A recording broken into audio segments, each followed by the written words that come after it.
Um, if you have a 1 megawatt wind turbine and the wind blew at 35 miles an hour every moment for a year, you would get you would be a continuous 1 megawatt. Okay, so there's 8766 hours in a year, so you'd be producing 8766 megawatt hours. Okay, so but the wind doesn't blow all the time at 35 miles an hour, and so you have something less than that.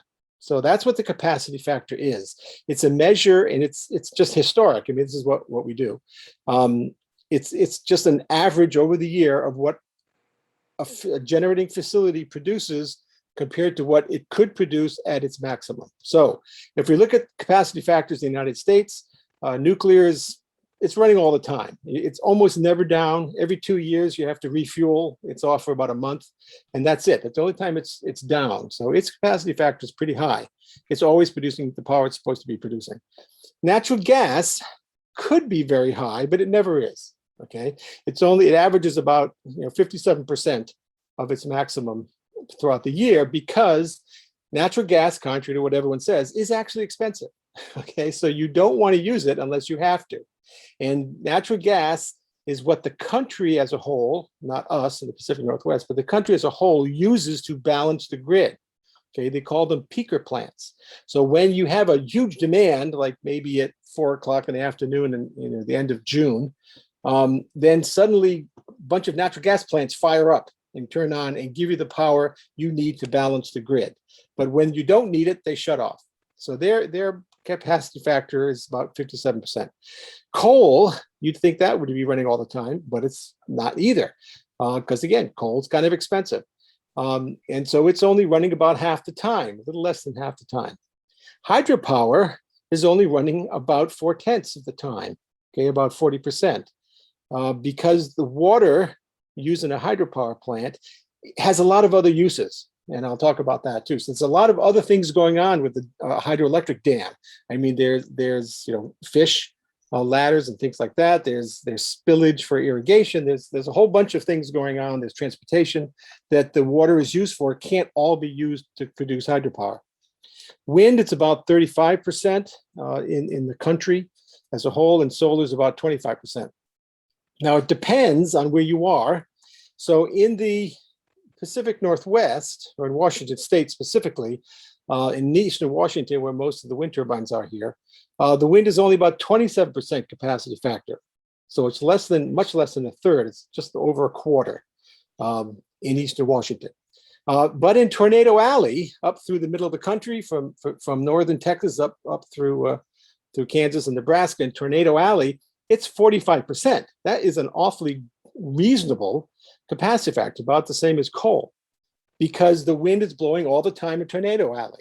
That's why they call it Tornado Alley. So that's where you want to put wind turbines, because you'll get almost twice the amount of power.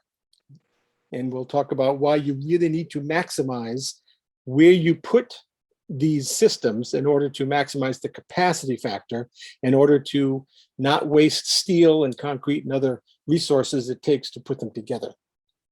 So if we look at, if we compare nuclear with wind, say, okay, because that's a big thing right now in eastern Washington, is comparison of nuclear to wind. So nuclear, the power plant we have here is a little over 1,000 megawatt capacity. Capacity is also called nameplate. So on the nameplate that's screwed onto the side of the system is called a nameplate capacity. So if you have a nuclear power plant with 1,000 megawatt nameplate capacity, it has an average capacity factor of 0.935, 8766 hours per year, it produces 8 million, a little over 8 million megawatt hours per year. Okay, that's all it produces, nothing more, nothing less. Okay, it produces 8 million megawatt hours a year. Now, the same capacity, nameplate capacity wind farm, okay, it may have 502 megawatt wind turbines, or it may have 353 megawatt wind turbines, whatever, times the capacity factor in eastern Washington of 0.27 times 8766 hours per year, it produces a little over 2 million megawatt hours per year. All right, so a little under a quarter for the same nameplate. So that's why everyone says if you're going to replace something, you have to understand the capacity factor in order to replace enough. So in order to replace a 1,000 megawatt nuclear power plant, you have to build 4,000 megawatts of wind. You get that? Okay, so that's very, very important. Okay, now it's even weirder because the lifespans are different. So if we look at nuclear, whose lifespan is 80 years, the engineering life, design life is 80 years, not 40. Okay, you hear people talking about 40-year license renewal. That was an arbitrary number picked by the Atomic Energy Commission in 1957. All right, it was picked simply, when do we want to relook at this? It's not the design life was 80 years.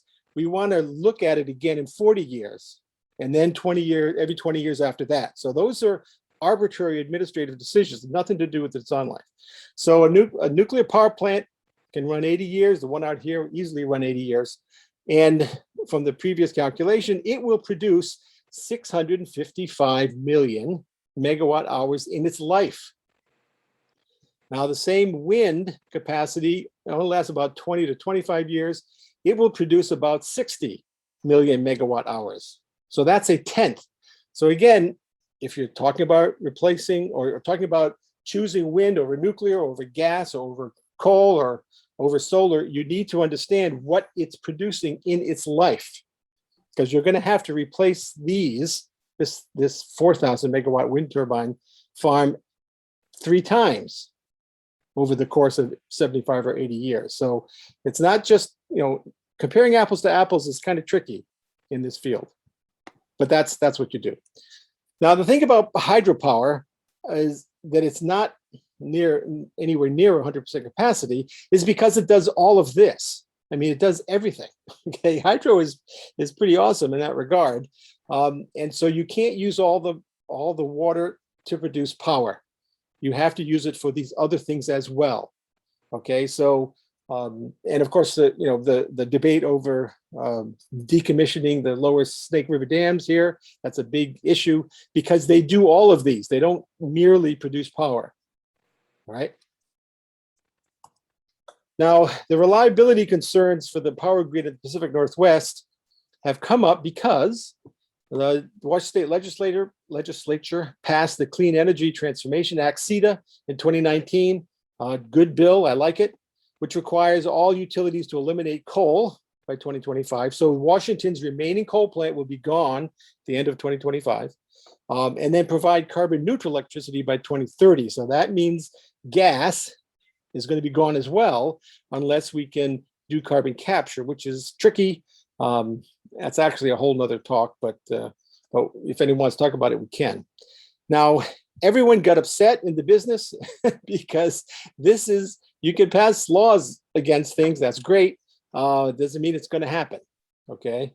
I mean, if we could, make tornadoes illegal, that'd be great, but we can't. So just because you passed a law doesn't mean it's going to happen. And everyone got upset because eliminating coal in the Pacific Northwest leaves a huge hole, and we have nothing to fill that hole with. Now, so by 2030, if we do not build new sources to replace those coal plants, we're going to have problems. So the concerns are retirement of coal generation. We'll talk about that. Deepening dependence on intermittent and variable generation, wind and solar, of course. Anti-fossil fuel sentiment is in policies and public opinions, of course. And everyone thinks we're not going to build any new gas plants. Now, the original choice to replace the Centralia coal plant was 2 gas plants. That was the plan. And now that's not the plan anymore. Right? And anti-nuclear sentiment, of course, is always in policies and public opinion. So here are the coal plants that are retiring and that have retired. Okay, so as of last year, we had significant retirements of coal plants. I mean, this is moving along. Okay, and then the rest will be retired by about 2028. So in 7 years, we're not going to have any coal plants anywhere near here, and that's a huge amount of capacity.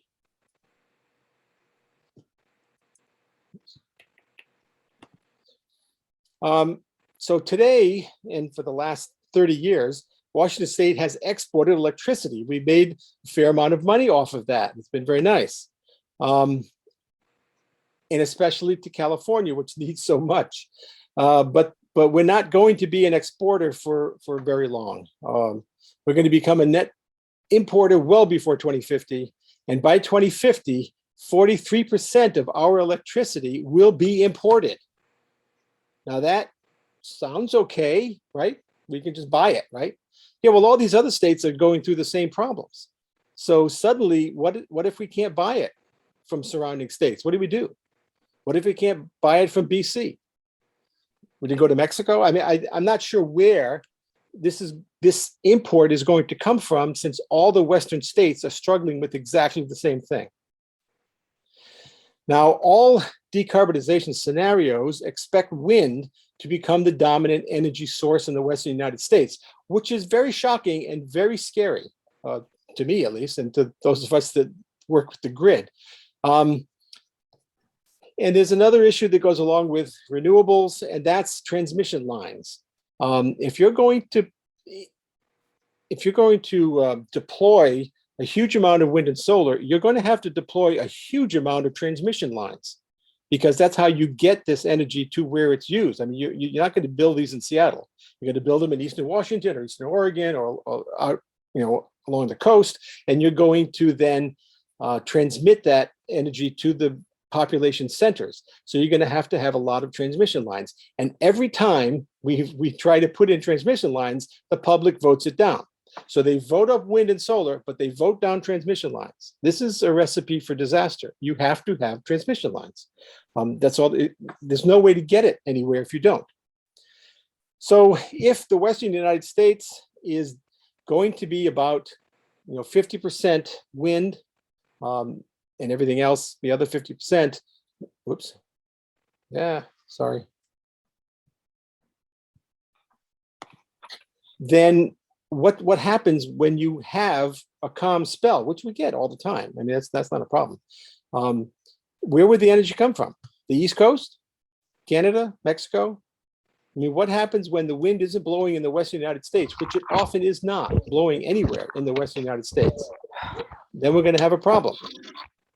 So again, you got to be aware of this. Otherwise, we might be in trouble. Now, the Northwest Power Pool, which is a pool. I'm not sure where all that noise is coming from, but the Northwest Power Pool, which is an agglomeration of all the producers and the operators.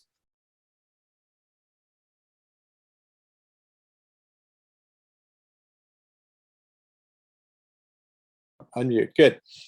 They consider an outage risk, like a blackout risk of less than 5% to be safe. Okay, so that's what we've been doing for the last 40 years.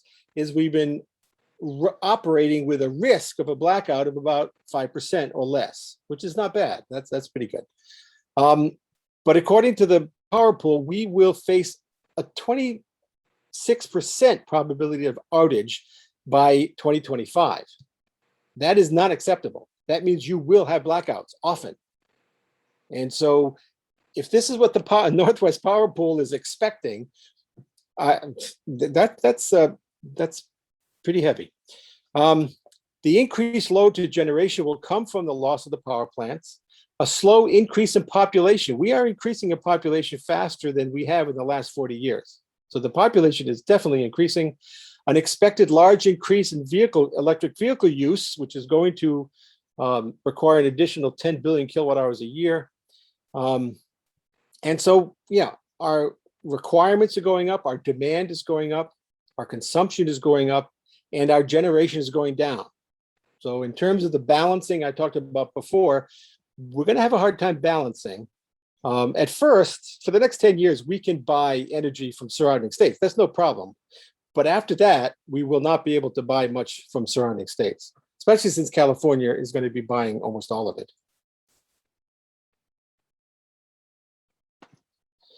Okay, so the problem with wind, and again, I like wind, I like solar. I have solar panels on my roof, love them.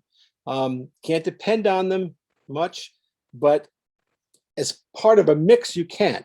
Okay. The problem is people are not thinking of them as part of the mix. They're just thinking by themselves. You can't do that. You need a mix in order to buffer them because of the capacity factor.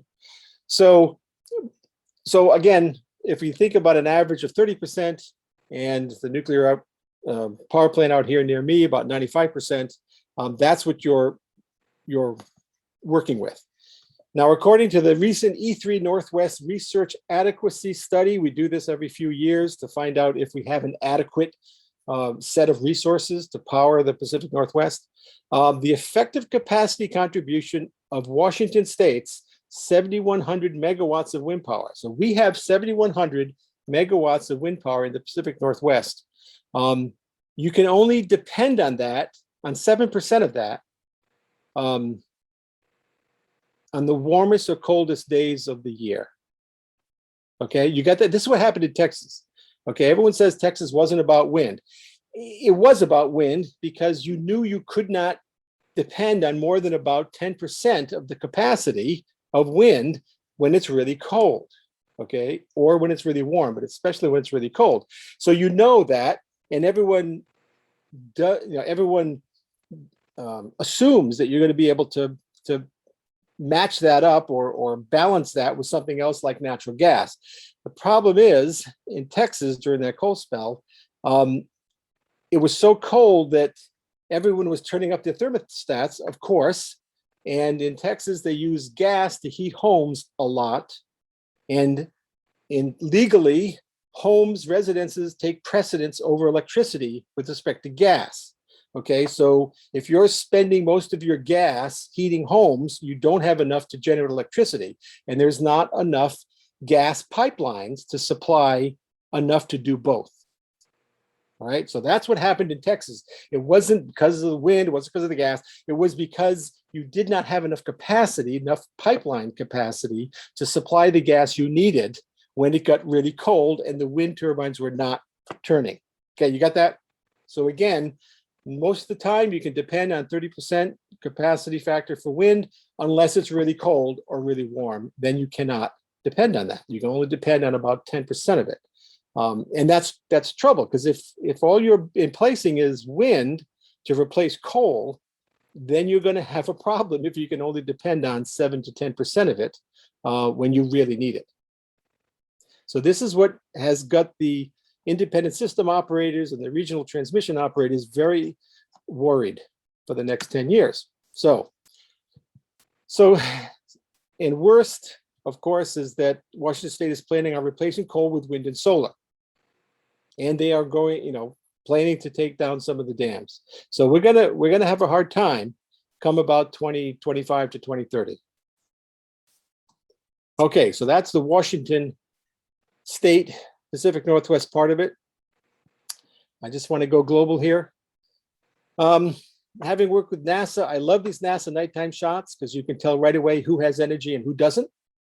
It's what the fighting's been all about. It's what it will still be all about. This is a picture of humanity generating 24 trillion kilowatt hours a year. So these are big numbers. They're important numbers. The numbers matter. So we produce about 24 trillion kilowatt hours a year. We are going to go to 35 trillion plus by the year 2040. Now that's a 50% increase, and we'll talk about why. So it's not like we're conserving energy or we're dialing back the amount of energy we're going to use. We are not. As a species, we are moving forward and we are producing more and consuming more, and will continue to do so until mid-century, when the population finally turns around and starts decreasing.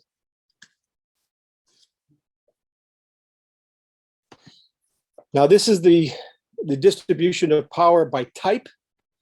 So this is the world. The world is 2/3 fossil fuel, 1/3 split almost evenly between hydro and nuclear with a little bit of other. It's been that way for 35, 40 years. It will be that way for the next 40 unless we do some major changes. I'm going to not talk about transportation much. I'm going to mainly talk about power, but transportation is all petroleum. I mean, there's a little bit of biofuels, but it is all petroleum. That's why you can't decrease fossil fuel use unless you address the transportation problem, because oil produces more, oil for transportation, petroleum for transportation produces more CO2 than coal in the world. Okay, so everyone thinks about coal and they think about gas and they think about oil for producing electricity, but they don't think about oil for producing transportation. And that, of course, in Washington State, that's the biggest emitter of CO2 is the transportation sector in Washington State, because our electric system is quite green. We only have 7% fossil fuel. So it depends on where you live. Excuse me. So the world is 2/3 fossil fuel. The United States is 2/3 fossil fuel, a little more gas, a little less coal, a little more nuclear, a little less hydro, and wind is coming up. But even within the United States, it depends on where you live. Washington is the least fossil fuel of any state. We only have one coal plant, which is scheduled to go away in 2025, Centralia. We're mostly hydro with a little bit of nuclear, gas, and renewables. West Virginia is the most fossil fuel. It's almost all coal. Illinois is the most nuclear.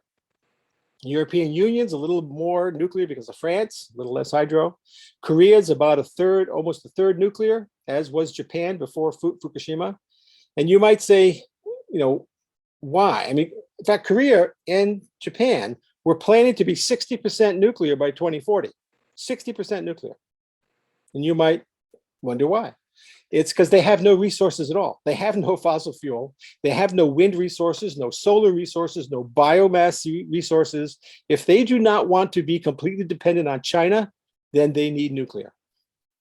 And so being dependent on China and Russia is a little tricky, a little iffy. I would not like to be completely dependent on China and Russia, like Germany is becoming. But, you know, those are political, not scientific decisions. Now, China is another weird thing. They're mostly coal still, have a lot of hydro. Doesn't look like much nuclear, but they are breaking ground on a new nuclear power plant every month. They are planning 180 new big nuclear power plants by 2035, and they will build them. There is no question. They actually stick to their plans. And so that's what's going to happen. Now, most of those are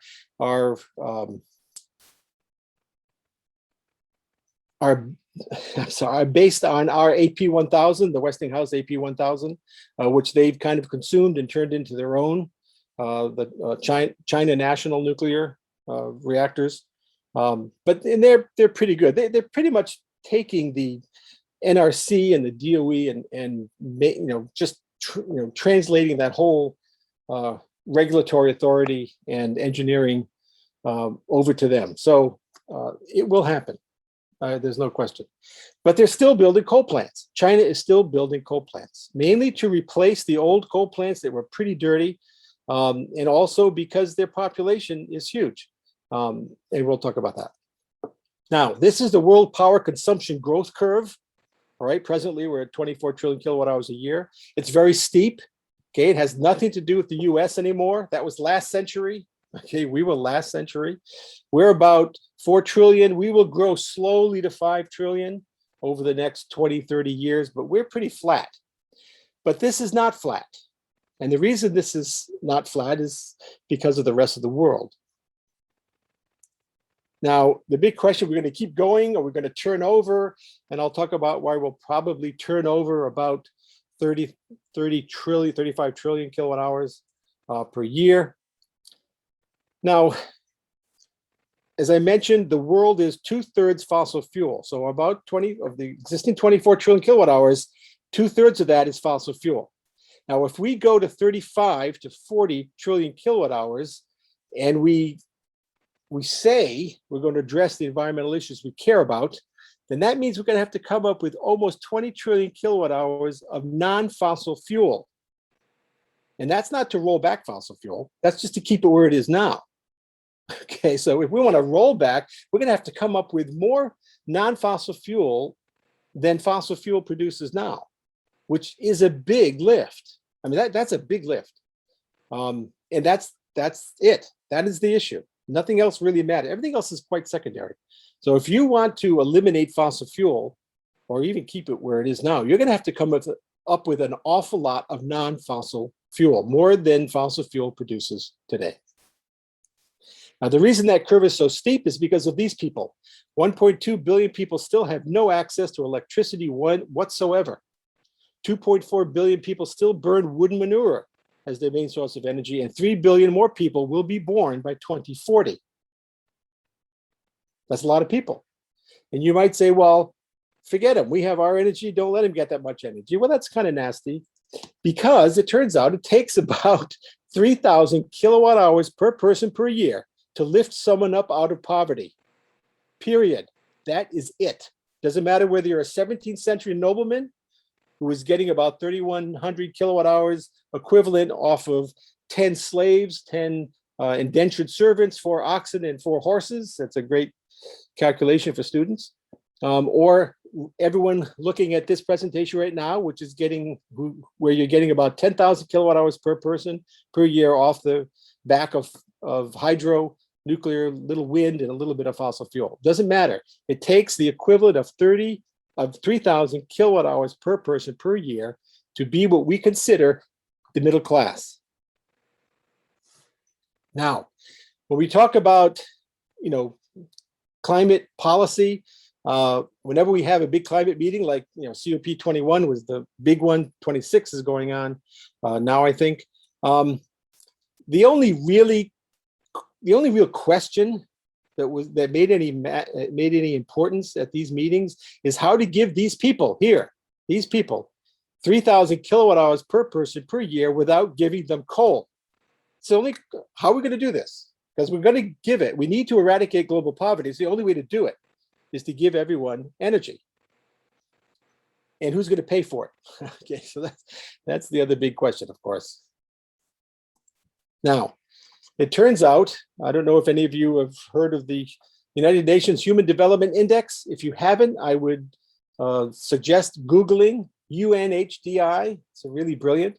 It turns out energy is the first term in the equation of happiness, always has been. Doesn't matter whether you're the advent of agriculture 10,000 years ago, or whether you're a good hunter or whatever. It's all about energy. All right. So the HDI basically plots access, per capita energy per quality of life.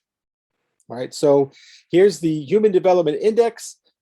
0 is absolute horror. 1 is absolute wonder. Okay.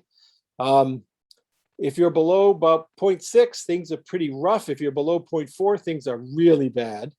Really hard to have a good life there. If you're close to 1, if you're above 0.9, notice who's above 0.9 in the world.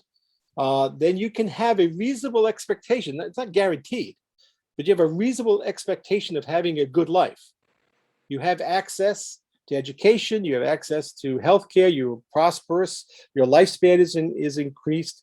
In fact, what very interesting thing happens is when you get 3,000 kilowatt hours per person per year, a bizarre thing happens. You actually think you're going to live to age 40, and that your children are going to live to age 40. And when that happens, first of all, the birth rate drops precipitously below 2. But when that happens, your entire view of the future changes. Your society changes.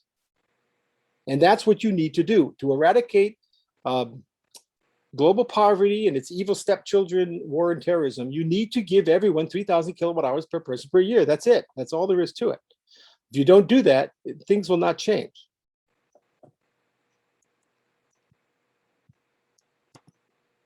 Oops, sorry.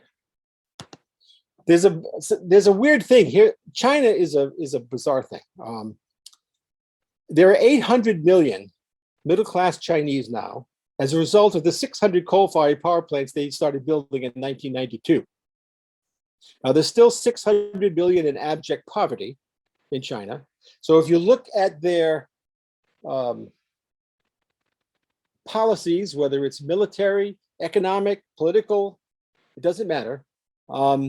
It's geared to raising these 600 million people up into the middle class by mid-century, and they will do it.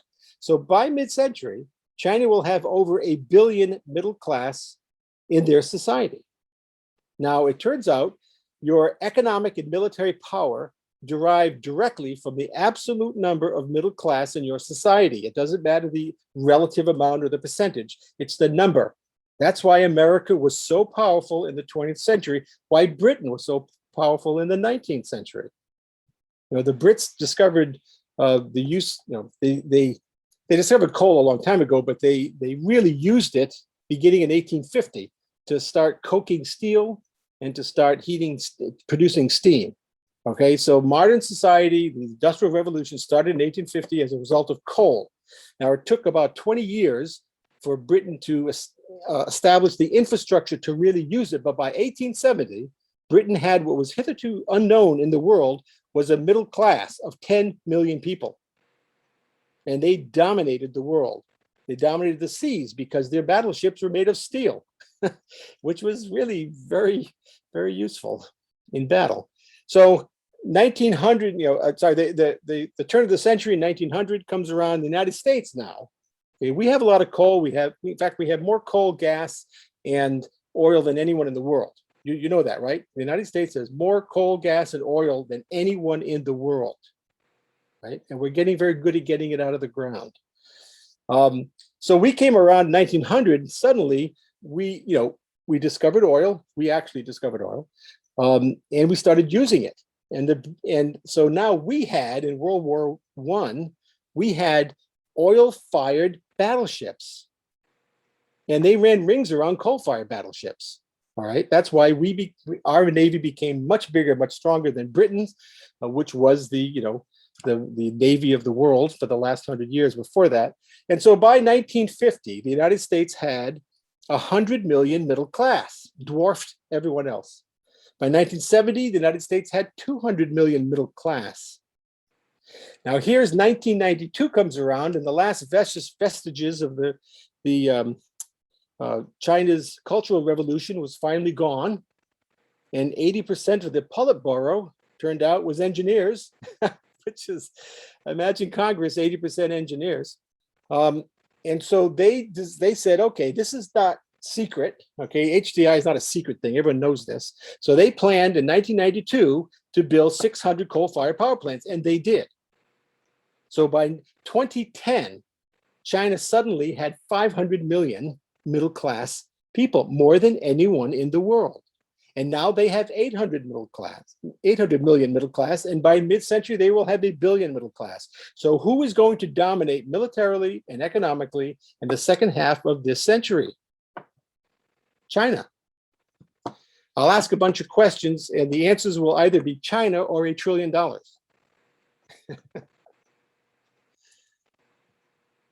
All right, so how much energy do we need then to eradicate war, terrorism, and poverty? We're going to need, okay, so the industrialized world has about 1 billion people. We could cut us to 6,000 instead of 10,000 or 15,000 like it is now. You know, unfortunately, people don't like to give up anything, so we have to cut us kicking and screaming, but that's okay. But there's only 1 billion people in the subgroup. There's a bunch of people at 3,000. Okay, fine. It's these two groups. We have 5 billion people that have to get up to 3,000, and we have 3.5 billion people coming on board that have to get up to 3,000 kilowatt hours per person per year. So that's why we talk about mid-30s. And this is only if we are very good at distributing it, which we are not. So we are going to have to go at least to 40 trillion kilowatt hours to eradicate global poverty. And that is a noble cause. So at the same time, you're talking about cutting energy in order to help the environment. You have to realize that there are people that are starving, that don't have a good life, and that really don't care about climate change. And you need 2 different strategies for these 2 people, different types of people. So if we go back to this, there's 2 different groups here. There's this group that we're going to cut down, and then there's this group we're going to bring up. And you need 2 strategies, 2 different strategies. If you don't, you will fail. And that's why we keep failing. They're very different groups. All right, now climate change. So why do we care about this? Why do we care about this? This is a very complicated graph here. This is climate change over the last 500 million years. going back to the Precambrian, okay? So here's 0 is the 1850 baseline temperature. All right, we always use 1850 as the baseline because that's just prior to the Industrial Revolution. So now I apologize for the scale here. It has to change in order to get the whole thing on. So this is thousands of years here, hundreds of thousands, millions of years, tens of millions, hundreds of millions. All right. So we've expanded the most recent because we have more data for the most recent time, of course, we live in the most recent time. So what should jump out at you right away? What jumps out? I wish this were an audience where you could raise your hands. Anyone want to shout out? We are in a very cold period. We have been in a very cold period for the last 10 million years. So cold that we've had glaciation for the last 2.5 million years. And that is a rare event on Earth. Glaciation is a rare event on Earth because you have to have tectonic plates near the poles and you have to be the right astronomical geometries, but it's not very common in Earth history. In fact, you can see for most of Earth history that we have record for, it's been a lot hotter, more CO2 in the atmosphere. All right, so that's why you hear people say, hey, it's been hotter in the past, so who cares? I mean, we can handle it, right? Well, it has nothing to do with the absolute temperature or the absolute amount of CO2 in the atmosphere. It has to do with the rate of change. All right, biota on Earth do not like change. My cats don't like change. I don't like change. So when you change too fast, you die. It's called extinction. No big deal unless you're the one being extincted. But that's what happens. And right now, we are coming out of this rather fast. Now, again, the recent time is expanded so much that if we compressed it to look like this would be a vertical line. Okay, we're coming out really fast. And that's the problem. Things cannot adapt this quickly, and so they die. Now, when you talk about, when we talk about climate models, I hate to throw out models. I'm an empiricist. I collect data, but models are great, wonderful. These models have gotten very good, by the way. When you look through the literature, you'll see two models, two endpoints. A2, business as usual, and B1, everything we can do. Okay, so B1 is everything we can do, and A2 is we don't do anything. Now, A2 is bad. I mean, it's bad. Okay, we're talking about 6 to 8 degrees Fahrenheit change till by the end of the century. That's not nice. B1 isn't great, and we still go up significantly. We just don't go up as much as A2. And so what we do now in the next 20 or 30 years determines which curve we're closest to. All right. If we do almost nothing like we're doing now, we'll be close to this. If we do everything we possibly can, we'll be close to this. So it's not like you should give up and say, oh my God, we can't make it like 1850. No, we can't make it like 1850, but that's okay. We can make it better than A2. That's the goal here. Okay, we do not want to just do business as usual because it gets pretty nasty. And again, Paris, all the climate change talks are all about who's going to pay for implementing B1. Us, China, Europe, we're the only ones that have any money. We can print more. Okay, so if we go with B1, which is everything we are planning to do, it still gets bad, but it's not bad. And Washington State is pretty good because we're ameliorated by the marine climate nicely. If we do business as usual, it's pretty bad even in Washington State. Now, the bad thing is that you probably heard CO2 makes crops grow more. No, they don't. Okay, everything being the same, they do, but everything is not the same. The yield of most crops, it depends on the peak temperature in the growing season. And when that peak temperature goes up, yield goes down. All right, that's what's important here. Now, for Washington State, in either of these scenarios, apples and cherries do badly, which is really bad since we export more apples and cherries than anyone in the world. Okay, so that's bad. Grapes and dryland wheat do quite well. So the wine industry is good. Don't worry, wine industry is fine. It's supposed to get a laugh. Hey, Jim. Yes. Hey, this is Kurt. Hey, I wanted to, I'm not sure what people's total time frame is tonight. I'm not sure if we talked about that. Maybe we should now. Yes. And I'm maybe going too slow. Well, take a little break, see if there is discussion on the points that have been made so far, and then we probably need to shift into more nuclear focus, because I know a lot of people came to get the latest scoop on nuclear. I apologize. I can get going. Yeah, I'll talk forever. So, okay, this is the last one. Before this, so this is what we have to do to make B1 occur, and we had to start cutting global emissions by almost 4% in 2011. We blew that. We started now 2015. We had to come up 5% per year lower. We blew that. Last year we had to start 9% a year, and we blew that. So another trick question is, how much are we reducing? We're not. We are not reducing carbon at all, and this is bad. In fact, every projection scenario I've ever seen from a legitimate source has us increasing and flattening by 2045, 2050. This is not the right direction. So this is what we're facing. I just want to let you know what we're facing. So yeah, so questions?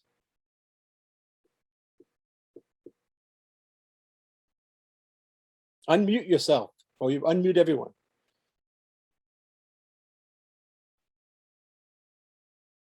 I think everyone's muted, Kurt. I don't think so. I think they can unmute. No, I see them all muted. They may be all convinced about the climate.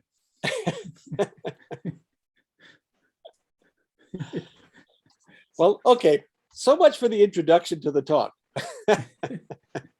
Let's get to the solution. Okay. So what we have to do is go from this to this. We have to ramp all of these down, and we have to ramp all of these up. And the really important point here is you cannot pick and choose which of these 5 you like and don't like. You need them all.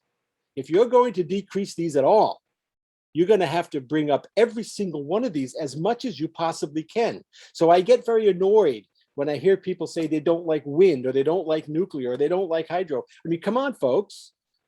You like death? I mean, that's what you're going to get here. If you do not raise all of these, you don't have the luxury of picking and choosing one of these or 2 of these. It won't be enough. And we see that in all the leading climate scientists from Jim Hansen on down. I work with them. I know Jim really well. There is no credible path to climate stabilization that does not include a substantial role for nuclear power. Period. Cannot do it. So if you think you're going to get rid of nuclear and some hydro, and you're going to bring up wind, and that's going to do it, well, we don't have the luxury to be stupid and then figure out 20 years later that we were stupid. Can't do that. We need to make the choice now, because it takes years to put these systems in place. It takes 10 to 20 years to change your energy mix significantly. And we only have 20 years. That's why this other thing here, we don't have a lot of time. That's why 2040, that's why everyone talks about 2040, because yeah, you got to come down to almost zero by 2040 or forget it. Okay, so now the United States has been dropping its CO2 emissions because we have been replacing coal with gas. And as bad as gas is, coal is a lot worse. I mean, not just from CO2, but everything else, mercury, sulfur, nitrogen. I mean, coal is nasty. That coal is a nasty material. It was great in 1850 for the Brits, but it's really not a nice material to burn. Gas is much nicer, and it's less CO2. So we have been replacing coal with gas so much that we are in a 27-year low of CO2 emissions from the United States. But it's not because of renewables, it's because of gas. And the reason is because we have a lot of gas. So here's the gas production that started growing considerably in 2006 when we started fracking significantly. Fracking. That's what gave us so much gas and so much oil from units we never thought we would get anything out of. So when I used to, as a geologist, calculate peak oil, remember peak oil? There's no peak oil anymore. Oil's not going to peak till the year the year 2500. Okay, because we are now good at getting it out of the ground. So much so that this drill rig here, this is a walking drill rig. Let that sink in. This is a walking drill rig. When it's done with this well, it picks itself up and walks to the next site. It's really cool. I mean, for science fiction, that's really cool. But from an environmental standpoint, that's horrible. So it's too easy to get the stuff out of the ground. That's what the bottom line is. So it's like talking to kids and having a bowl of candy and a bowl of apples and leaving the room and saying only eat the apples. They're not going to. Okay. So it's too easy to get the stuff out of the ground. That's one of the problems. So I've set you up for this. What's the fastest growing energy sources in the world? I wish you could just shout out, but in the interest of time, I'll tell you. It's oil, then coal, then natural gas. Okay, those are the fastest growing energy sources. Now, wind is coming up too, but not anywhere near enough. And if you think you're going to replace nuclear and hydro, which have been the only things that ever have offset fossil fuel in the past, and you think you're going to do it all with renewables, then you're crazy. I mean, you're just crazy. All right. These are big numbers, huge numbers. So maybe by the end of the century, renewables could come up to replace these, but they're not going to do it anywhere near 2040 or 2050. You need to expand all of these. You need to get rid of these and expand all of these. You see that? So if we look at wind energy to replace just coal and oil, that's going to take 20 million megawatt wind turbines, which is about 10 billion tons of steel and 20 billion tons of cement. And that's because wind and then solar and then hydro take more steel and concrete than everything, 10 times more than everything else. 10 times more than nuclear and like 70 times more than gas. That's why state legislatures love gas. You could throw a gas plant up in a year. It doesn't take anything. It doesn't take much steel, doesn't take much concrete. It takes nothing. It takes pipelines to bring the gas to it. That's all it takes. So that's why everyone loves gas.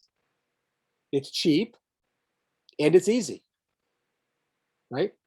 So when you're thinking of replacing coal and nuclear and everything else with wind, you better factor in the amount of steel. Now, if it takes 10 billion,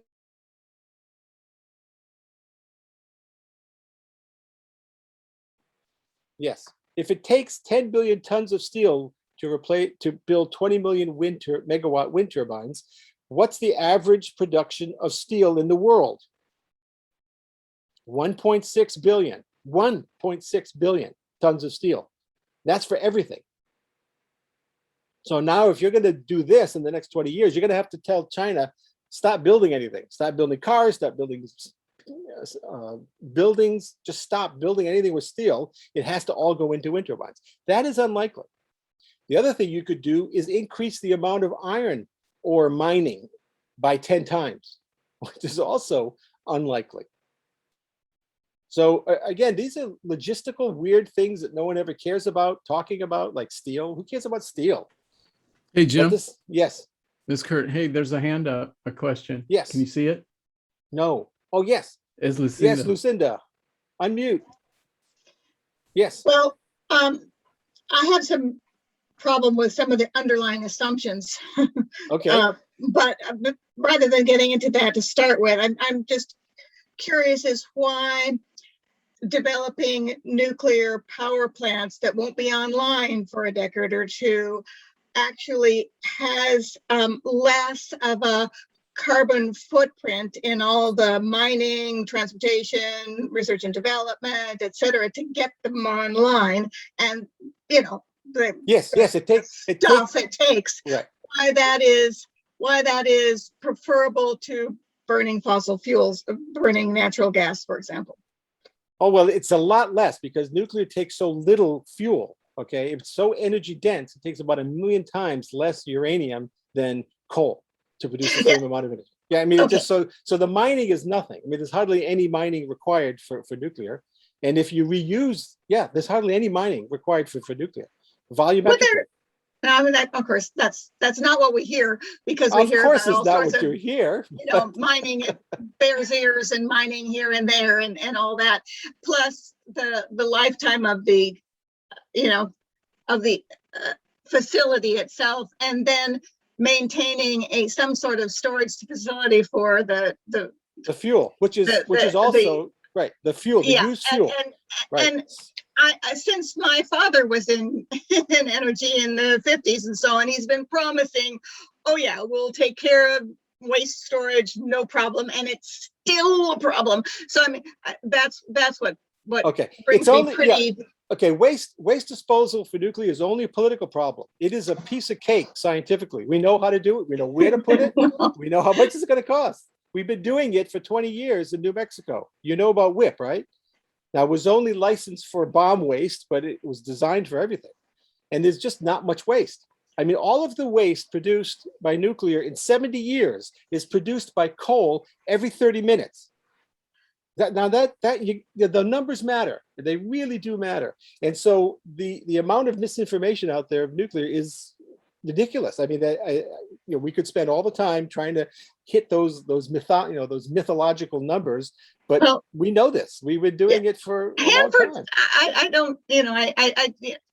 Hanford is a mess, and Hanford is a threat, and I'm just. No, it isn't. It is not a threat to you. Well, it's a threat to Hanford. It's a threat to the people who work there.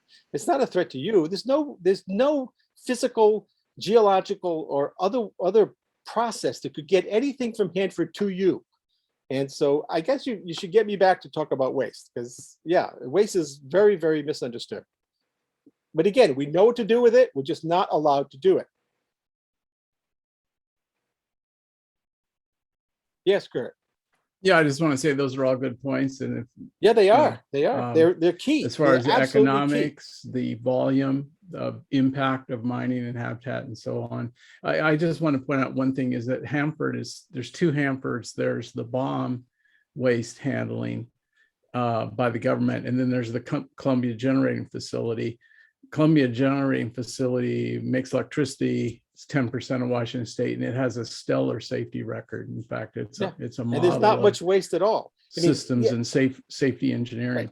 Right. The bomb facility, however, has had a bunch of leaks and people exposed to radiation. At first, they didn't understand it very fully in the 40s, but then since then, there's just been lax. I don't know. Jim knows more about it than I do. But I know. There have been lax episodes there. So I've worked there for 30 years. Two different safety records. I worked at Hanford for 30 years. I was talking about that earlier with Anita. I think the fact that you have contractors that come in, do nothing for 10 years, take the money and run, and a new contractor comes in and does nothing. So this is one of the issues with government work like this. It's all contracted out, and you do not get good work from corporations. You cannot depend on a corporation to care about the environment. That's not their job. Their job is to make money, all right, not to care about the environment. It's up to the government, which is us, to care about the environment. So we can get into that. So get me back to talk about Hanford. It's very, not what you think at all, and is very interesting. But still, the bottom line, if you look at this graph here, you still have to get rid of fossil fuel or not. Okay, so I mean, you can't do it with just one of those non-fossil fuels. You need them all. And there's a place for all of them. Oops, where are we here? Okay, so this is a material issue. And that's why just, nuclear, gas, they just don't take much steel to produce the amount of energy they produce, because they produce so much energy per ton of steel. That's all. Okay, so this is the solution. Any low carbon energy plan, any Green New Deal, doesn't matter what, they all have to have some version of this list. You need to stop building fossil fuel plants. You got to stop it. Sorry, because when you build a new gas plant, you're locked in for 40 years. That's it. You're locked in for 40 years. So if you want to be rid of gas by 2050, you can't be building new gas plants because you are not just legally, but physically locked in for 40 years. Same thing with coal. You got to stop building fossil fuel plants. And you have to stop closing nuclear plants that are safe. I mean, we know this, okay? NRC is, although they get a bad rap, the industry hates them because they'll shut them down for nothing. I mean, they do. So it is the strictest regulatory administration in the world, NRC, and they will shut you down. I mean, the NRC would never have granted a license to Fukushima. They wouldn't have even started up because they failed so much. And we told them for years before Fukushima happened that their seawall was crap, their backup generation was crap, and they ignored us. So that's what happens when you have a weak regulatory authority. They now have a strong one. Okay, fine. So anyway, the reason a lot of these are closing is because they can't compete with gas, right? Because they're a penny a kilowatt hour more expensive than gas. Well, I'm sorry, if you think a penny a kilowatt hour is just too much to bear to save the world, then you're really in the wrong business, okay? Because a penny a kilowatt hour is nothing, all right? So if that's the difference between nuclear and gas, and it is, then you need to not cry that it's economic, because it's not economic, okay? Wind is not economic without subsidies. Nothing, oil is not economic without subsidies. The government gives oil more subsidies than it's ever given nuclear. So again, you have to look at the whole picture and you have to decide what mix you want, and you don't want fossil fuel in that mix. If you don't want fossil fuel in that mix, then you have to have everything else. So stop building fossil fuel plants, stop closing nuclear power plants, build as many wind turbines as you can, as you have steel for, but put them in Tornado Alley because they get 45% capacity factor in Tornado Alley. Then you use transmission lines to get it out of Tornado Alley, which is fine, okay? DC high voltage transmission lines are very efficient now. They don't lose much energy over huge distances like 1,000 miles. So you need to put them where they make the most energy. And outside my window here in the Horsehaven Hills, they don't make much energy. So it's really dumb to put windmills in Eastern Washington. Their capacity factor is too low. And here, oh, okay, here's Tornado Alley. Okay, so you want to build wind turbines where it is red and orange. You do not want to build them where it's green, right? It's just wasting steel, and we don't have enough steel. Or we don't have enough neodymium either, but we didn't even get into that. Okay, so same thing with solar.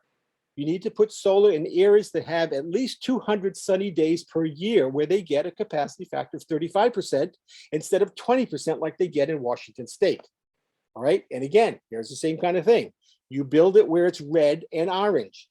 If you're building solar farms in Maine, you're an idiot. I'm sorry. This is a waste of material. Okay, we don't have enough material to build these anyway. And if you put them in places where they don't get much energy, you're simply wasting time. We don't have the luxury of time or materials. Now, we haven't been idle the last 30 years. Small modular reactors, they can be built in 4 years. They don't need 10 years. They can be built in 4 years. Now, it takes coal plant can be built in 4 years. Gas can be built in 1 year. That's the problem. SMRs cannot melt down. It's amazing that we took us this long to figure out that size matters. When you shrink the core down, the surface area to volume ratio goes up and you can bleed off heat faster than it can accumulate. It cannot melt down. Okay, so we fixed that. But you got to do small modular reactors. And there's lots of them. Okay, Terrapower, Bill Gates's company, X Energy, NuScale down in Oregon, Corvallis. Brilliant. They know what they're doing. They've been doing it. We just haven't built any because we're not allowed to. So here, I'm sorry, it's Terrapower, X Energy, NuScale. Now, the Department of Energy and the National Hydropower Association has a plan to double hydropower without building a single new dam. All right, we can double the amount of hydropower in this country, which is incredibly important. If you have wind, you're going to need hydro to buffer it. And that's because it turns out only 3% of our dams generate electricity. You can electrify the rest. And here they are. These are all the dams in America that you can electrify and double the amount of hydropower that we produce. You don't need to build a new dam. Okay, the environmental impact statement for these dams have already been done. People that live near them are already used to them. So you don't have to build a new dam to generate twice as much hydropower as we have now. And that's key. I mean, hydro is very important. And to show you how important here, this is a Bonneville Power Administration. This is a weekly load graph. I don't know if you've ever seen any of these. Red is the load. So red is what's being drawn off of the grid, okay? And you can see throughout a single day, it goes up in the morning, comes down in mid-afternoon, goes up at early evening, and then drops overnight. And the same thing every day. This is the pattern of use of power. Saturday and Sunday, a little less. And blue is hydro. So you can see the hydro mirrors that load. That's what we use in the Pacific Northwest to balance our grid, is hydro. That's all we use. Now, brown is thermal, so that includes coal, gas, and nuclear. And green is wind. So we have a fair amount of wind in Washington State. So when wind wasn't blowing for 2 days, it suddenly started blowing the evening of January 8th, and it blew quite a bit. You had to ramp down hydro. You ramp down thermal very little bit, but you had to ramp down hydro. That's how we balance it. And then you can see the same thing happens over the course of that week. So wind only displaces hydro in the Pacific Northwest. It doesn't displace coal or gas or any fossil fuel. It displaces another renewable. Why would you build a renewable that's only going to displace another renewable? All right. And only produces 27% capacity factor. So it's like, wind is not a good thing for the Pacific Northwest. It's a great thing for Tornado Alley. It is, and for offshore, when you have, winds that are constant. But onshore, on land, wind turbines in the Pacific Northwest are useless because they only displace hydro. So if you're going to take down Snake River, the lower 4 dams in the Snake River, then you're going to have a real problem, because those were very key in this last heat wave for balancing the grid.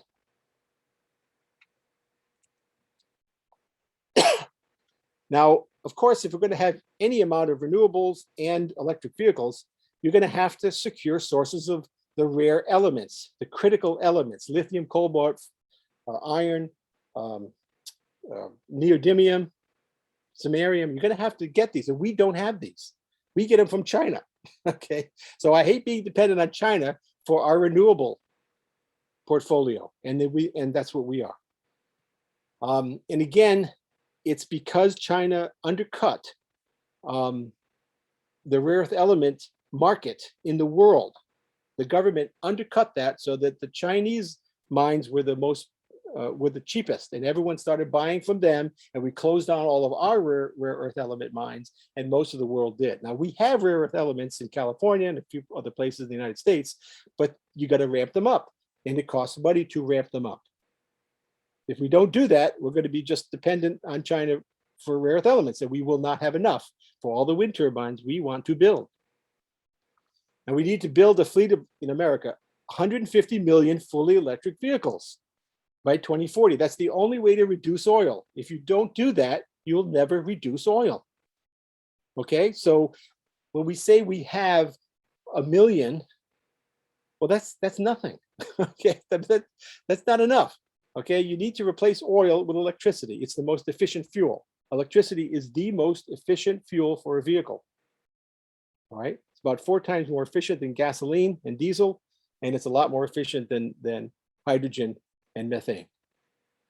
And you need to streamline the process to approve high voltage transmission lines. We cannot install this much renewables without them.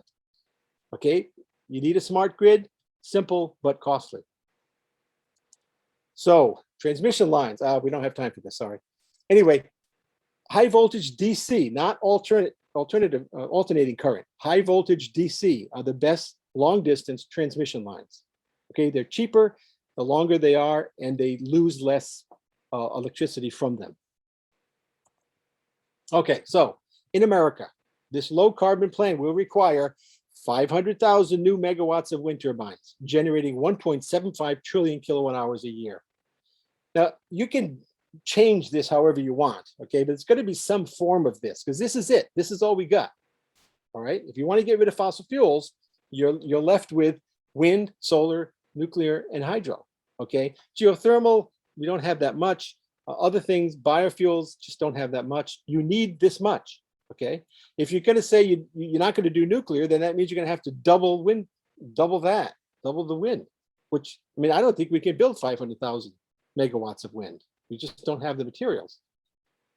So 200,000 megawatts of new nuclear, 300,000 megawatts of new solar, and 120,000 megawatts of hydro with the existing 80,000 megawatts we have. So this will do it. This will supply the energy we have without fossil fuel. You can play with those numbers as much as you want. You can half one and double another. I don't care. But you're going to have some form of this, because this is all there is. These are the alternatives. Now, for the world, this is even worse, okay? You're going to have 4 million new megawatts of wind turbines.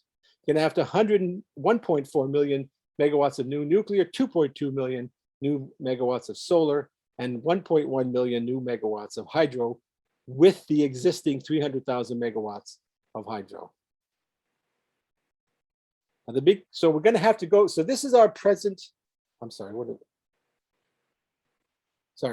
this is our present mix, okay? This is in America, producing 4.2 trillion kilowatt hours.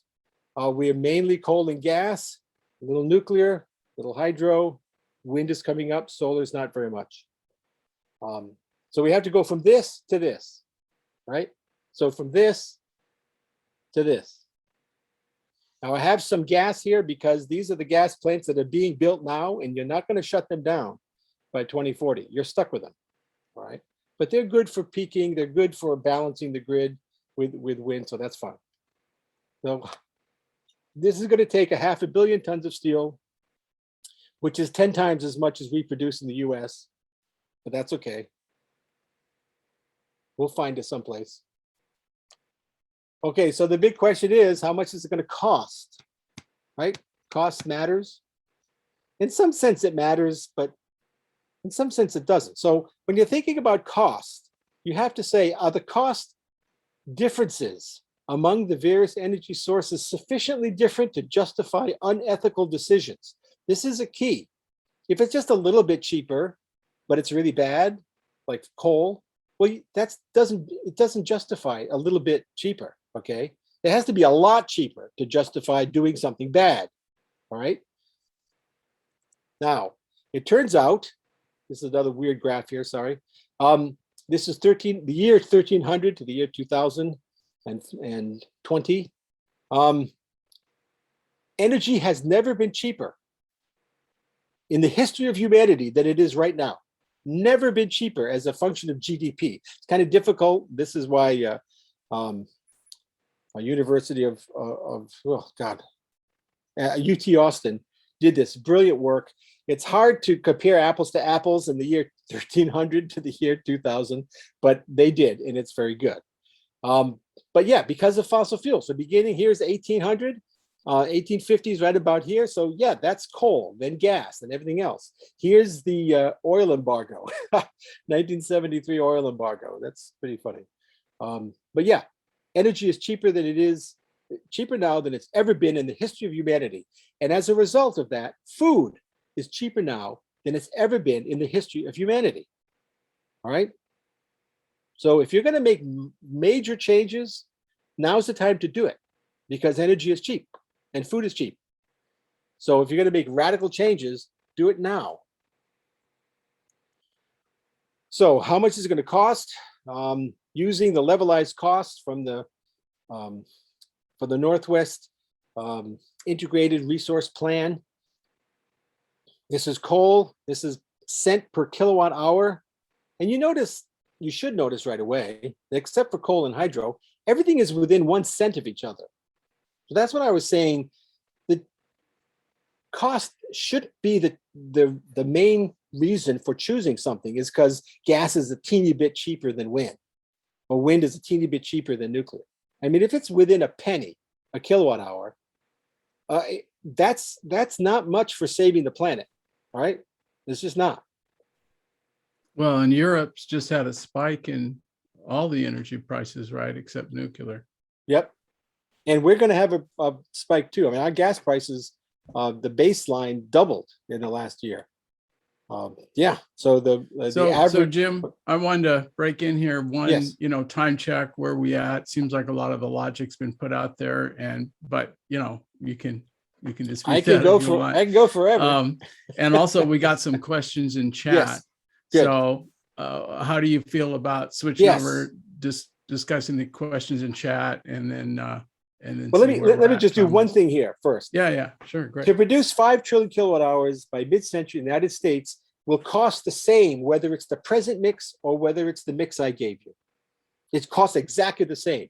The new mix, the non-fossil fuel mix, just has more upfront capital cost. The total cost is the same, but there's more upfront because you're building more things instead of paying for fuel to go up the stacks of coal and gas plants. Okay, you got that? So it's just you're switching where you're putting the money, but the money is about the same. That's important. Okay, you just have to ask Americans to fork it up at the beginning to build more wind turbines, more nuclear, more hydro, as opposed to wait and just burn more fossil fuel later. That's important. Okay, go ahead.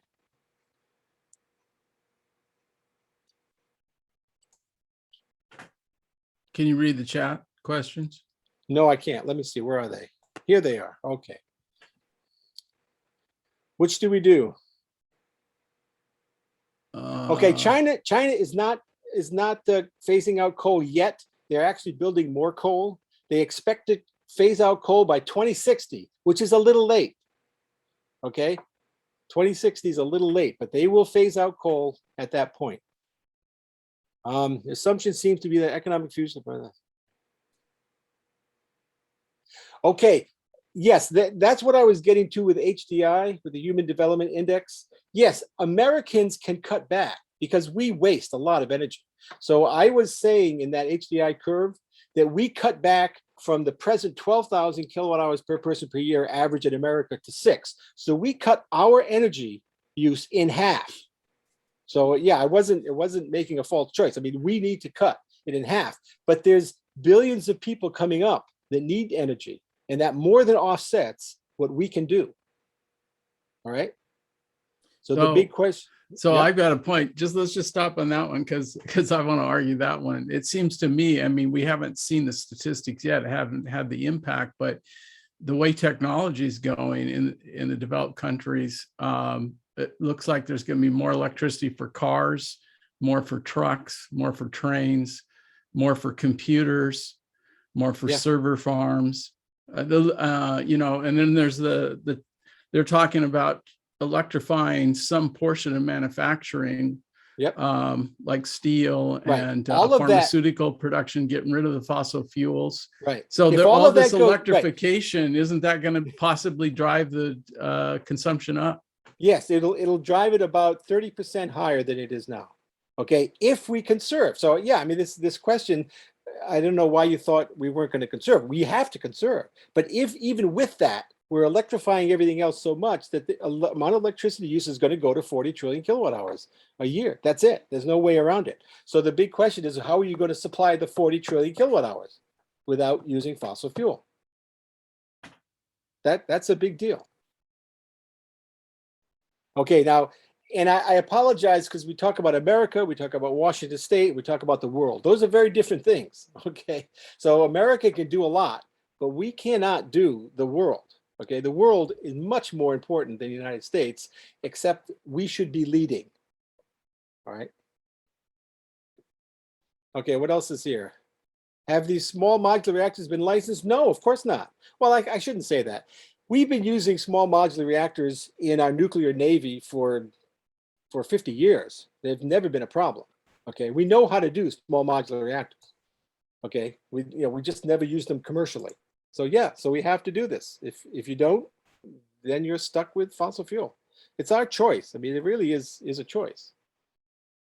How long would licensing take? It's going to take, right now, NuScales is going through the process. It took them 4 years to get their license approved, their design approved. Now there's the final hurdle, it'll take about a year or two, and then about 2 years to build. So they're looking at mid-20s to build the first reactor. And of course, the first of anything is going to be difficult. Whenever you build the first wind turbine we built in the 80s, the new designs, they were incredibly expensive. It took an incredibly long time. But okay, you build 1,000 of them, you build 100 of them. Then the cost comes down and you get routine. The problem is you need to pick one or two. We can't start building like we did. All of our nuclear plants are different. Okay, we did not standardize. Unlike France, France standardized. We did not. We were still experimenting in the 70s and 60s, 70s, and 80s. We need to pick them. Okay, thank you. Have to leave. I'm sorry. I talked too long. Extent supply of uranium. Okay, yes, we have more uranium than we need for 1,000 years. Okay, that was one of those weird things, again, that we thought we didn't have enough uranium. Uranium is cheap, it's easy to get. We keep finding more uranium ore deposits, some of them very high grade. But better than that, we are now perfecting a method to extract uranium from seawater, specifically just uranium. And when we do that, uranium nuclear will become as renewable as the wind. We'll have 1 billion years of uranium because there's so much in seawater.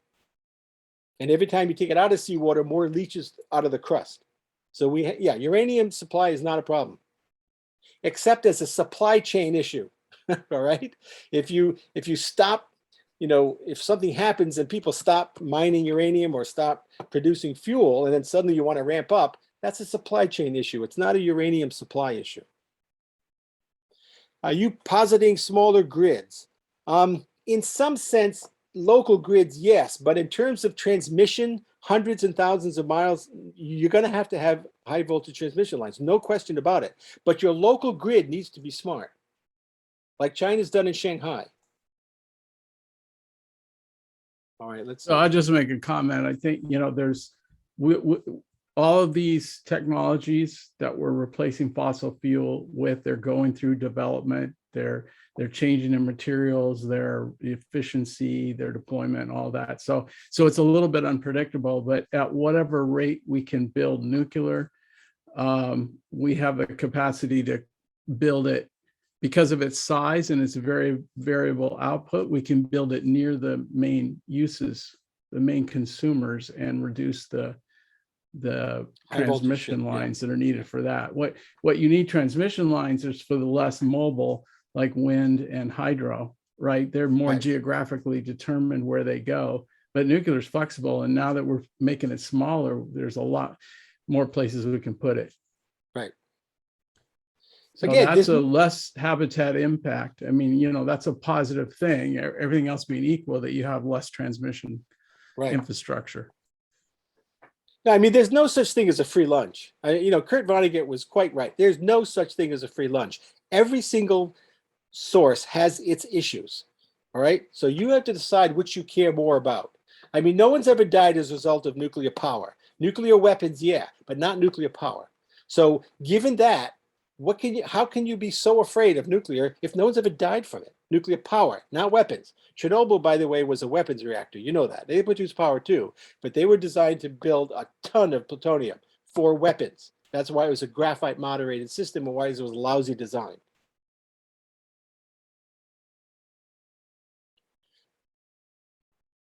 Yeah, so Anita mentioned lithium can be extracted. Yeah, again, we have sources of rare earth elements like lithium. Well, it's a critical element. Rare earth elements like neodymium and samarium and things like that. Yeah, the cost. So we don't have operable mines anymore. We used to, but not anymore.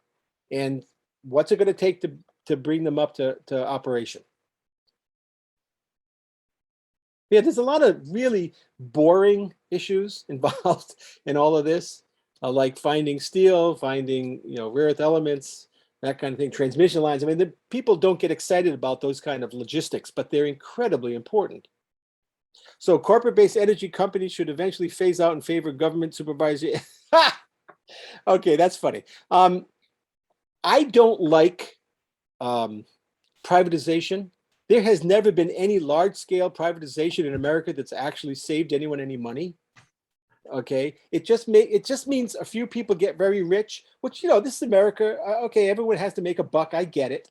But do you have to make so much of a buck that you do bad things so that you can become filthy rich? Real rich is okay. Filthy rich, don't need it. So again, corporations and stuff like that, those are secondary to the science. The science is easy. The corporations and politics and stuff like that, those are difficult. Okay, economics, politics, you're not going to get away from that because you picked another energy source. Okay, just look at the wind. The wind industry is as corporate as anything else. It's as corporate as oil. All right, but that's okay. That's how we work. You got to work within that system. Hey, I just want to throw a couple points out there. Sorry, the two of us are dominating. Is there anybody else that is waiting to say something but can't get a word in? Go. Okay, just 2 points. One, I think there is a collision course. It's going to be hard to avoid between water supply and lithium production, because lithium's just going to skyrocket. I mean, the batteries are so efficient in the cars that the demand is just going to go crazy. Yep. It's like everybody wants a cell phone, everybody's going to want an electric car. Right.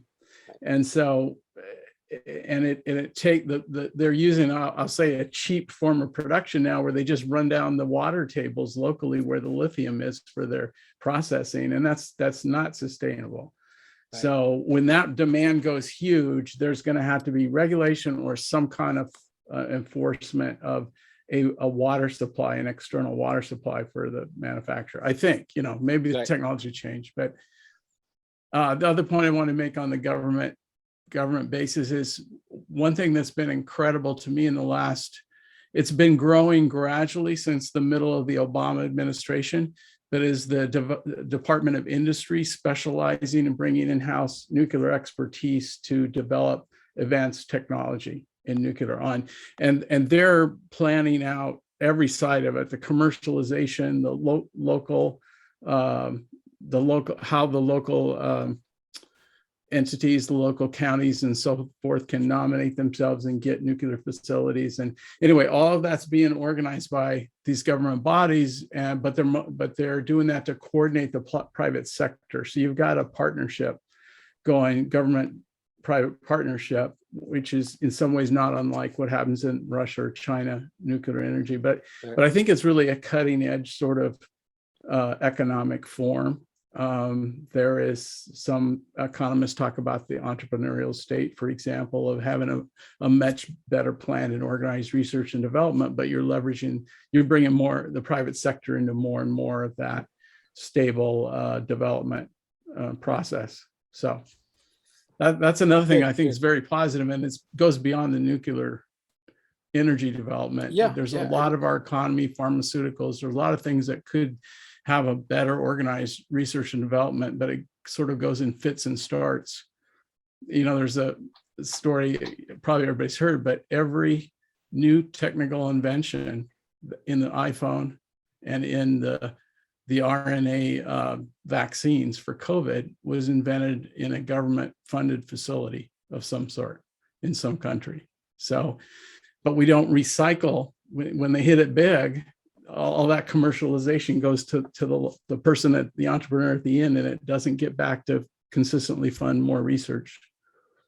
Anyway. I didn't know if you wanted to talk about footprints. I mean, you know, the environmental health costs, things that we call externalities, things that don't come in your bill at the end of the month, but someone pays for it, our grandchildren, polar bears, whoever, someone's going to pay for this, but we don't pay for it directly.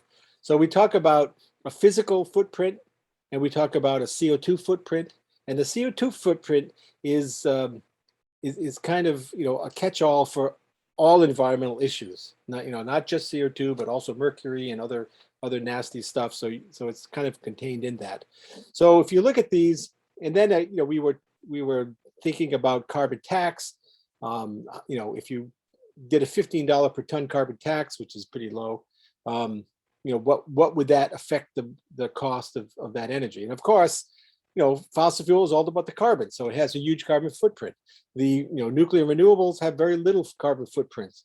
Nuclear and wind have the smallest carbon footprint. So getting back to the question about mining and all that kind of stuff. This includes mining. This includes processing. It includes enrichment. Okay, so it just doesn't take much CO2 to build wind turbines or to build nuclear. Solar, a little bit more, because there's a lot of organic solvents that are used in producing solar. And the hydro, there's a lot because of the amount of cement, just huge amount of cement. Okay, and cement is very carbon intensive. And then the physical footprint, and not that much for fossil fuels, a lot more for renewables, of course. They're all very high footprints. Neither for nuclear, just doesn't take much space, because again, the energy is so dense, it just doesn't take much space. Now, the other footprint that we never talk about is the death print. So we talk about the death print. So we put this on, we superimpose the death print on this, and of course, coal kills so many people, we got to push it off to the side, and because coal just kills a lot of people. Okay, it kills a lot of people. Gas, not so many. Hydro, not so many. These are global, by the way, not American. This is global. Yes, solar. These are all accidents. Okay, people falling off wind turbines, people falling off roofs. I'm not kidding. When I had my solar panels put on our roof, I could not believe that there's a section of my roof that's so dangerous. I would never go on there. And these guys were just running around, not even roped up. I couldn't believe it. And of course, sometimes they fall and they die, and that's it. It has nothing to do with the technology. Okay, it has to do with how we do it. Now, nuclear is just so safe because everyone's so scared about radiation that it's incredibly safe. I mean, you can't do anything at a nuclear facility without reams of regulations and procedures. So that's okay. Now, if you want to know where these numbers come from, these are the actual numbers. Sorry about that. So again, this is the mortality rate normalized to 1 trillion kilowatt hours. That's, you got to normalize it, because some things produce a lot of energy and some things don't. So here's coal, that global average kills about 100,000 people per trillion kilowatt hours. That translates to almost 1 million people a year. China is a lot higher because they weren't even scrubbing until recently. Coal's a lot lower. We only kill about 10,000 people in America. Hey, that's not bad. It's horrible, but okay. It's better than the rest of the world. Oil, yeah, natural gas, biomass. The World Health Organization just declared biomass as an epidemic health threat in the third world because of poor ventilation. Solar. So these are all accidents here, and I want to point out that for coal, for hydro, and for nuclear, we have a global average and we have a US average. And why do you think we only kill 10,000 here versus 100,000 in the rest of the world? The Clean Air Act. This is a result of the Clean Air Act. We were killing a lot more before the Clean Air Act per trillion kilowatt hours, but the Clean Air Act is brilliant. So when I hear people wanting to mess with the Clean Air Act, I want to kill them. Oh, I'm sorry, I shouldn't say that. But yeah, the Clean Air Act is arguably one of the single pieces of legislation that has saved more lives than anything else in the history of humanity, is the Clean Air Act. Now, hydro, this is the world, and this is Hydro 5, okay, in the US. Why is that? FERC, the Federal Energy Regulatory Commission, they actually inspect dams. And if there's damage to the concrete, they will shut the dam down and make it get fixed. The rest of the world doesn't do that, okay? So when the Bankyo Dam failed in China in 1976, it killed 170,000 people, all right? I guess that's just the cost of doing business. Then nuclear, here's 90. Now I include, Chernobyl. I even threw in some, no one died at Fukushima from radiation, no one ever will, but I just threw a few hundred in just to be nice. So here's the global average, and here's nuclear in the US. 0.1. I mean, we don't kill anyone in the United States. In fact, this one person died 5 years ago falling off scaffolding. Okay, nothing to do with radiation. So again, why are we so better at nuclear than the rest of the world? NRC, the Nuclear Regulatory Commission, they actually inspect nuclear power plants and will shut you down over almost nothing. Right? So again, regulatory. You have to have a strong regulatory body for all of these, or you will not be as safe as you could. That's all. Hey, I just wanted to throw out the example. I don't know if everybody here is aware. In 2017, there was a radiation leak in Seattle at Harborview. Kind of an interesting case. They're doing the periodic renewal of the radioactive material they used to do various kinds of surgery with. And they hired a subcontractor. There's a video online you can find somewhere. The subcontractor went in to take out the old nuclear fuel, and they couldn't get the container that it was in apart. So they got a little grinder and just started grinding a hole in the side of the metal, and they released radiation out. Nobody was injured by it, but it cost, I mean, millions of dollars. They shut down that whole wing of Harborview for months and months and stuff. But yep. But nobody at Fanford trained this subcontractor. There was a Hanford organization that was responsible for it. Nobody at Harborview. So we have, I don't know if you guys probably know at work, we have state regulations on hazard analysis. So I even know that at work, when we do something, we have to have a hazard analysis. Nobody followed the protocols at any level of private or government, and you had a leak. So it just shows you the importance of organization and safety. Right.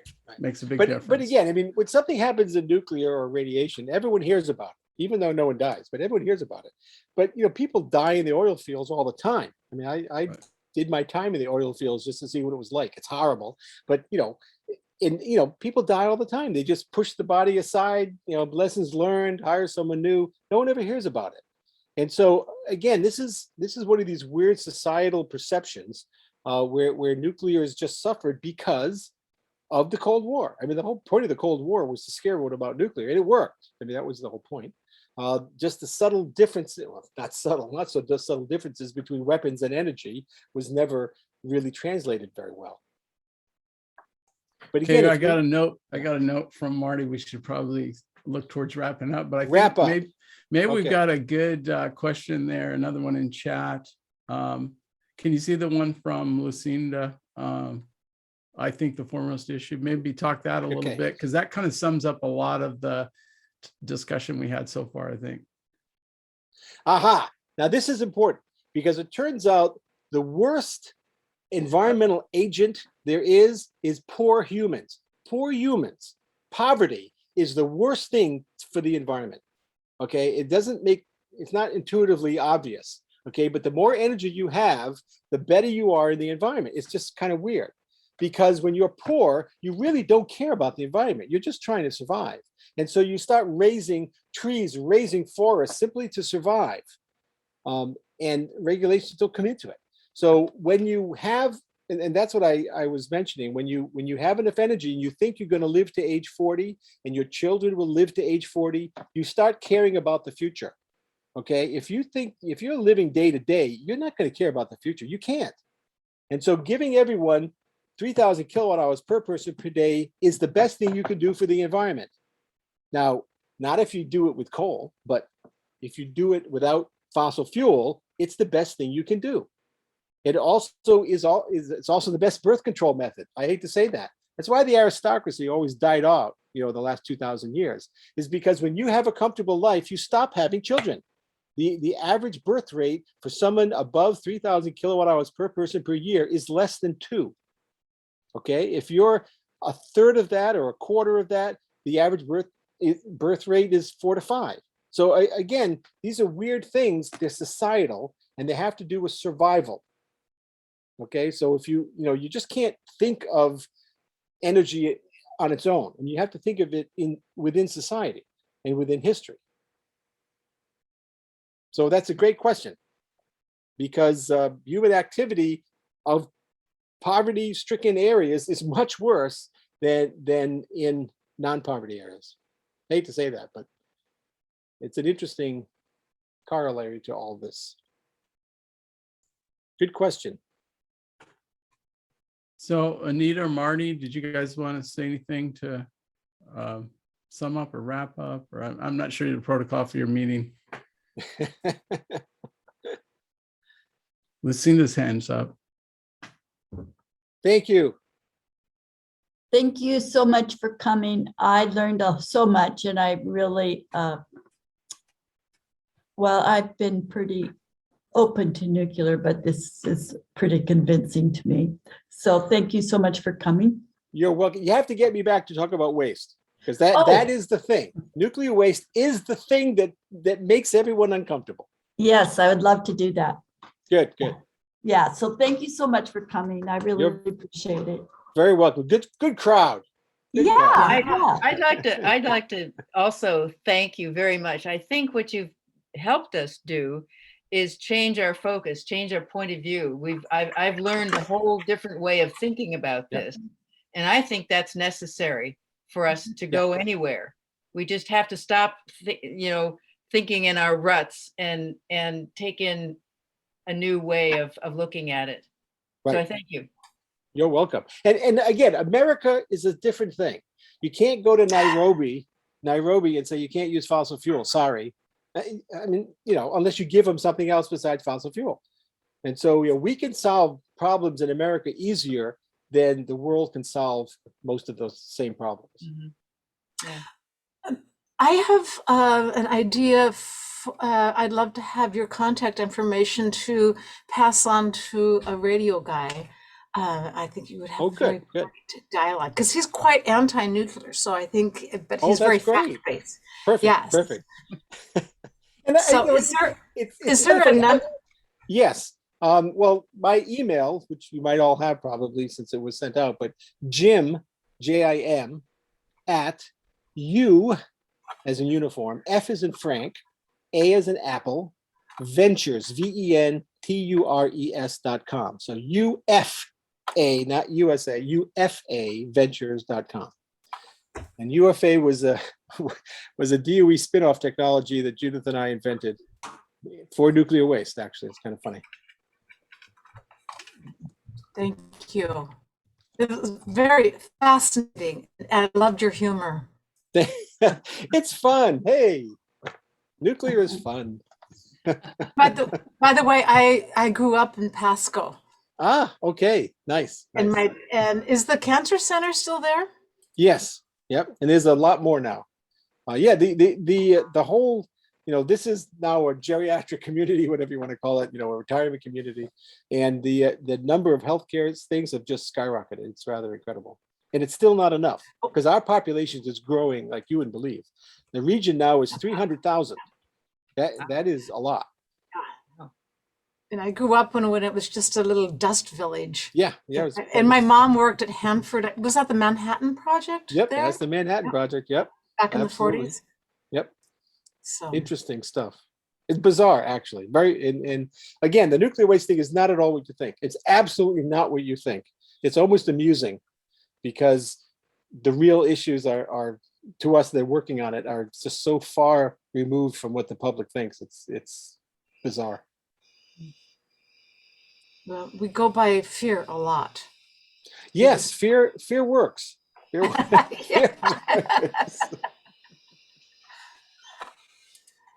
Well, thank you so much. Thank you. And yeah, and anyone, you can email me questions or whatever. Another thing too is Kurt mentioned that I write for Forbes. And so you can just Google Conca Forbes and then whatever subject, and I'll usually come up, several hits on the front page.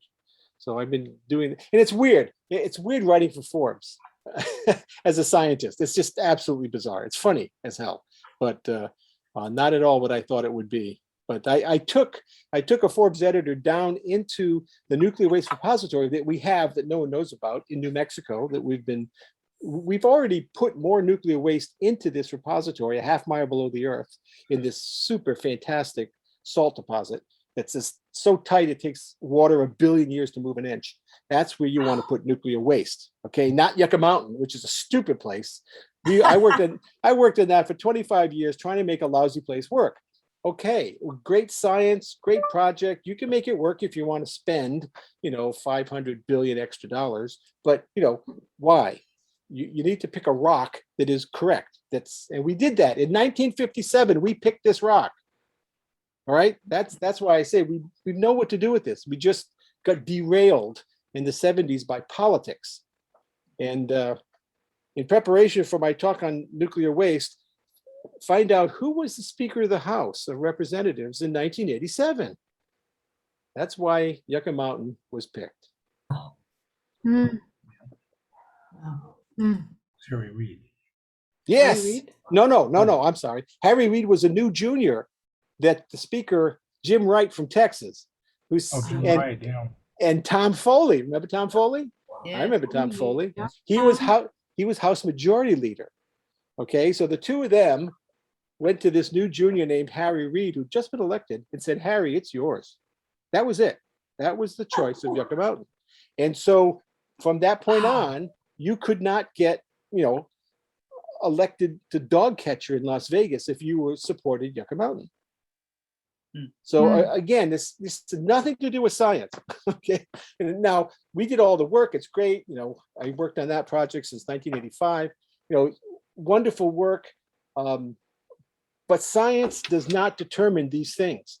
Okay. The science, we scientists can get ignored very easily. It doesn't hurt my feelings anymore. I'm over it. I've grown up.